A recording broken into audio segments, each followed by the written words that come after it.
La Biblia, ese libro que ha sido la fuente de tantas preguntas y reflexiones, nos ofrece un espacio único para explorar y desahogar nuestras inquietudes más profundas.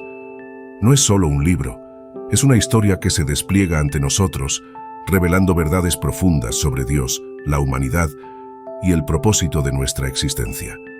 En este video, te guiaré a través de la historia, desde Génesis hasta Apocalipsis, desvelando su belleza, coherencia y relevancia para nuestras vidas hoy. Así que quédate hasta el final. Te aseguro que no querrás perderte nada. Antes de comenzar, te invito a suscribirte a nuestro canal. Al hacerlo, te unirás a nosotros en este fascinante recorrido por la historia bíblica. Vamos a empezar. La historia de la Biblia comienza con un solo versículo. En el principio creó Dios los cielos y la tierra. Génesis 1:1. Con estas palabras, se nos presenta al protagonista de la historia, Dios. Dios es el creador de todo lo que existe, el soberano de todo lo que sucede, el autor de toda la revelación y el padre de toda la gracia. Dios es uno, pero existe en tres personas, el Padre, el Hijo y el Espíritu Santo. Dios es eterno, omnipotente, omnisciente, omnipresente, santo, justo, bueno, fiel, amoroso y glorioso. Dios es digno de toda alabanza, adoración, obediencia y confianza. Dios creó el universo de la nada, por el poder de su palabra, en el espacio de 6 días. Dios creó la luz, el firmamento, la tierra, el mar, las plantas, los astros, los animales y finalmente al ser humano. Dios creó al hombre y a la mujer a su imagen y semejanza, para que fueran sus representantes, sus administradores, sus hijos y sus amigos. Dios les dio el mandato de llenar la tierra, de someterla, de cuidarla y de disfrutarla. Dios les dio el privilegio de conocerle, de amarle, de servirle y de glorificarle. Dios les dio el regalo de la vida, de la libertad, de la responsabilidad y de la bendición. Dios vio todo lo que había hecho, y he aquí que era bueno en gran manera. Dios descansó el 7º día y lo santificó. La historia de la Biblia continúa con un trágico giro. El pecado entra en el mundo. El pecado es la rebelión contra Dios, la desobediencia a su voluntad, la desconfianza en su palabra, la deshonra a su gloria. El pecado es el problema central de la historia, el que causa el sufrimiento, el mal, la muerte y la separación de Dios. El pecado entró en el mundo por la tentación de la serpiente, que era el instrumento de Satanás, el enemigo de Dios. La serpiente engañó a la mujer, haciéndole dudar de la bondad y la autoridad de Dios. La mujer comió del fruto del árbol de la ciencia del bien y del mal, que era el único árbol que Dios les había prohibido comer. Luego le dio al hombre, que también comió. Así, ambos desobedecieron el mandato de Dios y se hicieron culpables ante él. Las consecuencias del pecado fueron inmediatas y terribles. El hombre y la mujer perdieron la inocencia, la comunión, la bendición y la vida que tenían con Dios. Se sintieron avergonzados, se escondieron de Dios, se echaron la culpa unos a otros y fueron expulsados del jardín del Edén. Dios les impuso una maldición sobre la serpiente, la mujer, el hombre y la tierra. El pecado afectó no solo a los primeros seres humanos, sino a toda su descendencia y a toda la creación. Pero en medio de la maldición, Dios también dio una promesa de esperanza. Dios anunció que habría enemistad entre la descendencia de la serpiente y la descendencia de la mujer, y que uno de los descendientes de la mujer le heriría la cabeza a la serpiente, aunque la serpiente le heriría el talón. Esta promesa se conoce como el protoevangelio, el primer anuncio del evangelio, la buena noticia de la salvación. Esta promesa anticipa la venida de Jesús, el Hijo de Dios, el descendiente de la mujer, el que vencería al diablo, al pecado y a la muerte, y restauraría la relación entre Dios y la humanidad. La caída nos muestra la gravedad, la extensión, la culpabilidad y las consecuencias del pecado. La caída nos muestra la necesidad, la urgencia, la imposibilidad y la esperanza de la salvación. La caída nos muestra el amor, la gracia, la justicia y la fidelidad de Dios. La caída nos muestra el conflicto, el misterio, el propósito y el destino de la historia.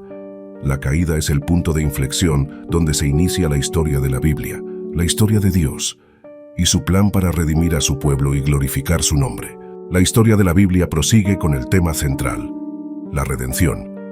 La redención es la acción de Dios de rescatar, liberar, restaurar y reconciliar a su pueblo de la esclavitud, el exilio, el pecado y la muerte.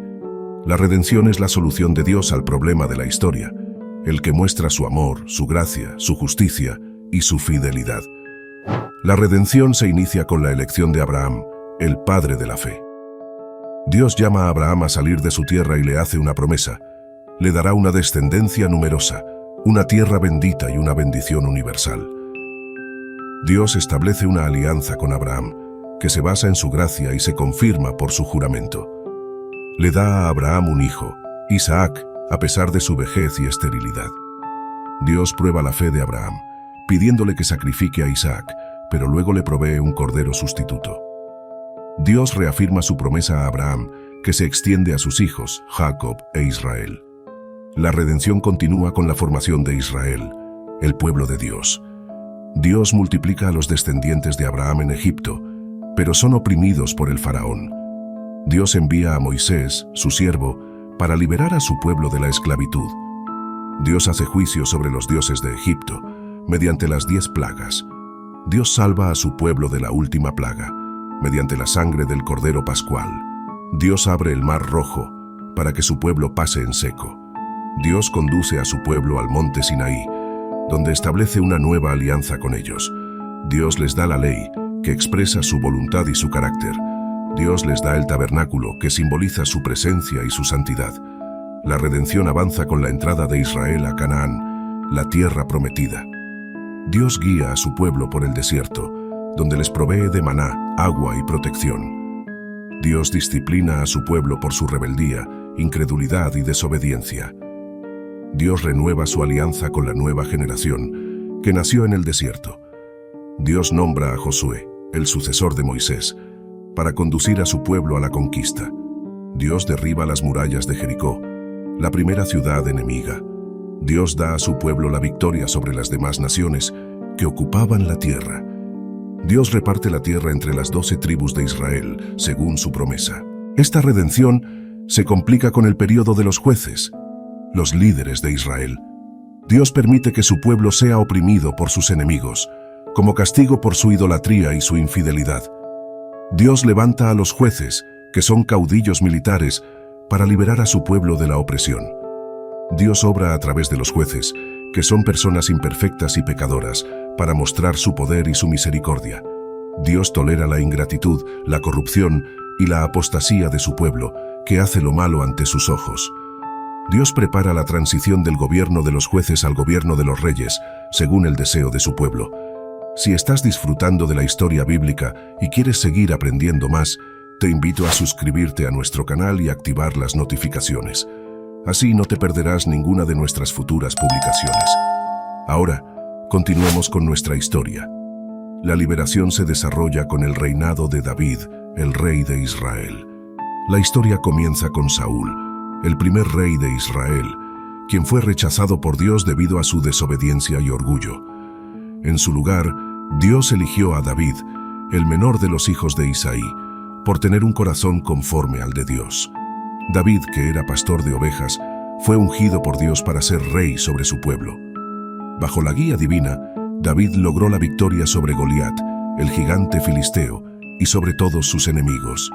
Dios estableció a David en Jerusalén, la ciudad santa. Allí, David trajo el arca del pacto, un símbolo de la presencia de Dios entre su pueblo. Dios hizo una alianza con David, garantizando su dinastía, su trono y su reino para siempre. A pesar de sus fallos, como el adulterio y asesinato, David encontró el perdón en Dios. Sin embargo, también tuvo que enfrentar las consecuencias de sus acciones. Esta historia nos muestra la misericordia y justicia de Dios, y cómo Él puede usar a personas imperfectas para cumplir su propósito divino. La redención se restaura con el retorno de los exiliados, el pueblo restaurado. Dios levanta a Ciro, el rey de Persia, para que permita a su pueblo volver a su tierra. Inspira a Zorobabel, el gobernador de Judá, para que reconstruya el templo. Dios capacita a Esdras, el escriba y sacerdote, para que enseñe la ley. Comisiona a Nehemías, el copero del rey, para que reedifique los muros de Jerusalén. Dios renueva a su pueblo en la fe, el culto y la obediencia. Dios cumple su promesa de restaurar a su pueblo, pero no de manera definitiva ni plena. Anuncia por medio de los profetas que enviará al Mesías, el ungido, que será el verdadero libertador, restaurador y rey de su pueblo. La culminación de la redención llega con la venida de Jesús, el Hijo. Se hace hombre, naciendo de una virgen en la ciudad de Belén. Vive entre nosotros, realizando milagros, enseñando la verdad, revelando la gracia. Muere en la cruz, llevando el castigo de nuestro pecado, satisfaciendo la justicia, demostrando el amor. Resucita al tercer día, venciendo a la muerte, garantizando nuestra salvación, inaugurando el nuevo pacto. Asciende al cielo, donde está sentado a la diestra del Padre, intercediendo por nosotros, gobernando sobre todo. Envía al Espíritu Santo, que es el Consolador, el Maestro, el sello y el anticipo de nuestra herencia. La redención se extiende con la misión de la Iglesia, el cuerpo de Cristo. Llama a sus discípulos, que son los testigos de su resurrección, a predicar el Evangelio a todas las naciones. Forma a su Iglesia, que es la comunidad de los creyentes, bautizados en el nombre del Padre, del Hijo y del Espíritu Santo. Capacita a su Iglesia, que es el templo del Espíritu Santo, para que viva en santidad, unidad, amor y servicio. Protege a su Iglesia, que es la novia de Cristo, de las persecuciones, las falsas doctrinas, las tentaciones y las pruebas. Bendice a su Iglesia, que es la familia, con la palabra, la oración, los sacramentos y los dones espirituales. La salvación se consuma con la segunda venida de Jesús, el Rey de Reyes. Juzgará al mundo con justicia y verdad, premiando a los justos y condenando a los impíos. Destruirá al diablo, al anticristo, a la bestia, al falso profeta y a todos sus seguidores que se oponen a su reino y a su voluntad. Creará un cielo nuevo y una tierra nueva, donde morará la justicia, la paz y la gloria. Establecerá la nueva Jerusalén, donde estará el trono y del Cordero, y donde fluirá el río de la vida y el árbol de la vida. Enjugará toda lágrima, y no habrá más muerte, ni llanto, ni clamor, ni dolor. Estará con su pueblo, y su pueblo estará con él para siempre. La historia de la Biblia termina con una invitación, la invitación a creer en Jesús y a recibir la vida eterna. La Biblia no es simplemente un compendio de información, sino un instrumento de transformación. No es solo un relato de lo que el Creador hizo, sino de lo que desea hacer. La Biblia no es solo una revelación divina, sino una relación con el divino. No es solo para leerla, sino para vivirla. El texto sagrado nos muestra que el Creador nos ama tanto que envió a su Hijo único, para que todo aquel que en Él cree no se pierda, sino que tenga vida eterna. Juan 3:16. Nos muestra que Jesús es el camino, y la verdad y la vida. Nadie viene al Padre sino por Él. Juan 14:6. Nos muestra que si confesamos con nuestra boca que Jesús es el Señor y creemos en nuestro corazón que el Creador le levantó de los muertos, seremos salvos. Romanos 10:9. Nos muestra que el Creador nos ofrece el perdón de nuestros pecados, la adopción como sus hijos, la comunión con su Espíritu, la esperanza de su gloria y la herencia de su reino. El texto sagrado nos invita a responder a su mensaje, a su historia, a su amor. Nos invita a arrepentirnos de nuestro pecado, a creer en Jesús, a seguirle como Señor, a unirnos a su Iglesia, a compartir su Evangelio y a esperar su venida. Nos invita a entrar en la historia del Creador, a ser parte de su pueblo, a vivir para su gloria. ¿Qué harás con esta invitación? ¿La aceptarás o la rechazas? Tu respuesta determinará tu destino, tu felicidad, tu propósito y tu identidad. No hay decisión más importante, más urgente, más trascendental que esta. Te animo a que respondas hoy a la invitación del Creador, a que creas en Jesús, a que recibas la vida eterna. Te aseguro que no te arrepentirás, porque el Creador es fiel y bueno, y cumple lo que promete. Si quieres saber más sobre la Biblia, te recomiendo que la leas por ti mismo, que la estudies con otros, que la ores con fe y que la apliques a tu vida. La Biblia es el libro más maravilloso, más poderoso, más útil y más necesario que existe. No hay otro libro como la Biblia, porque no hay otro creador como el Creador de la Biblia. Que el Creador te bendiga, te guarde, te ilumine y te dé paz. Si te ha gustado este recorrido por la historia bíblica, no olvides darle like al video y suscribirte a nuestro canal. Gracias por acompañarnos.